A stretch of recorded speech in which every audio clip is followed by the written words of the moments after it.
Talk Well Kirby Games! Heya, heya, I am Psycho, and I bring you the Ultra Toon Fan Club. And I'm Dimitry, the one who made that Smash video.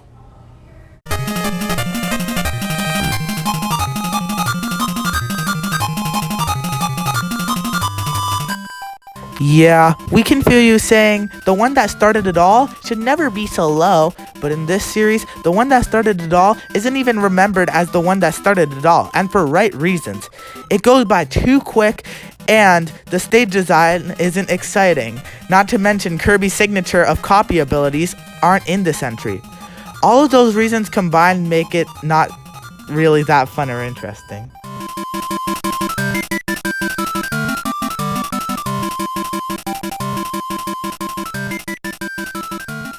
Here, we have the sequel of the previous lackluster game, but the lackluster feeling is gone a bit now as there are worlds and copy abilities, not to mention a new gimmick of animal helpers.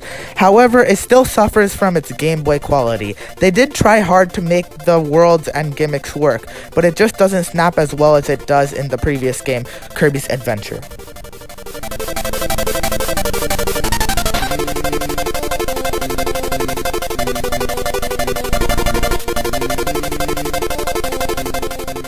This was a sequel to an ultimately amazing Kirby game you may see later down on this list, but unlike its predecessor, it wasn't the best. It felt like more of a filler than anything, like how flagship to have a Kirby game for the new DS. The final boss was disappointing, it had a joke as a story, the copy abilities weren't the best, and it tried to recreate fusion abilities and failed, and some stages were way too short. The only thing that made it not at the bottom of this list was the fact that other stages were fun and it had a lot to do in the post game.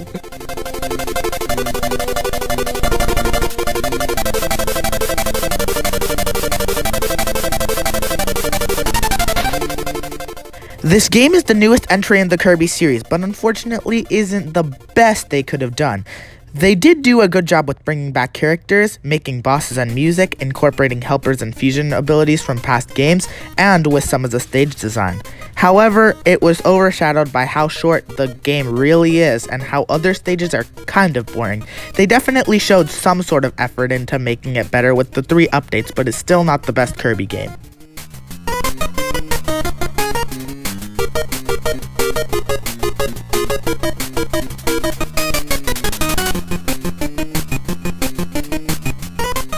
This was a one-of-a-kind Kirby game, being 2.5D and having fusion abilities for the first time, and in fact in the best fashion, with a wide array of them, something Star Allies and Squeak Squad tried to do but couldn't do as well. For the most part, it's a good game, but the slow pace of it all holds it back a bit.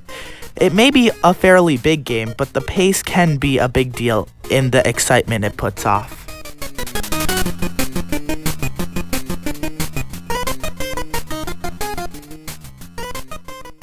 It is the best out of the Dreamland trilogy. The animals from Dreamland 2 were advanced upon and became ultimately better. The color book design represents the cheapness of Kirby great, and the worlds are fun to roam.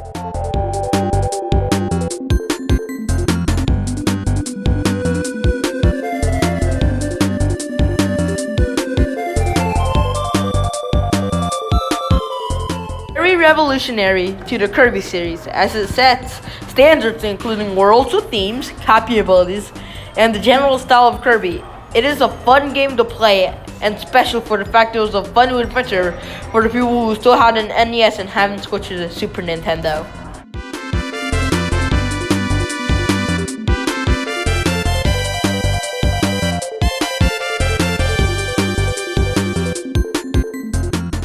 It's a reboot to the series and a good reintroduction indeed.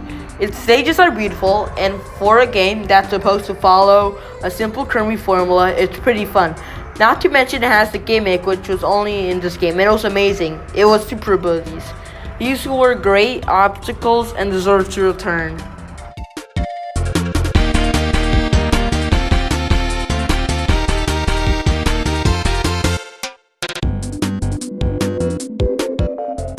Ho ho ho, this game, ladies and gentlemen, was me and Dimitri's introduction to the whole series, and it holds up really well even today. If you like Return to Dreamland, you're in luck because it's basically that game, but portable and with more character and theme and stages. The only disadvantages are the fact that there's no more super abilities and multiplayer is gone. But thankfully, you have other things like keychains and hypernova. Some common criticisms include that it's too basic and short, but you'll realize that it's perfectly linked and not that basic.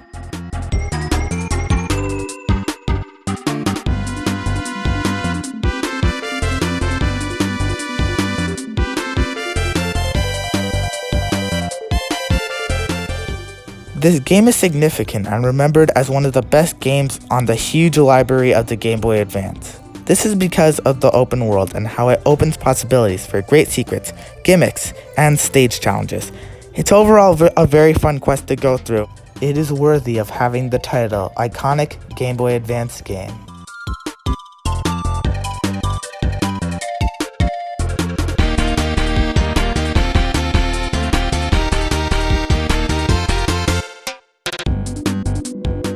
One of the newer Kirby games, and a sequel to Return to Dreamland and Triple Deluxe.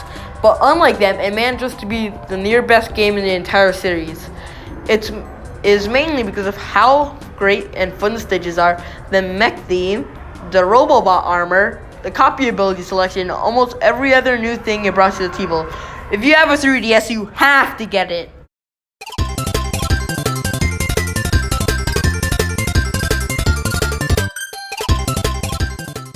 We know, it's very unoriginal to put this game as number 1, but it really is that good. 6 games of jam-packed fun. Each game is unique in the right way, and the general abilities, music, and new things like partners are all some of the best things in the series. Overall, this will go on to hold up forever! Ever. Hey, I hope you enjoyed my list. Stay Gucci!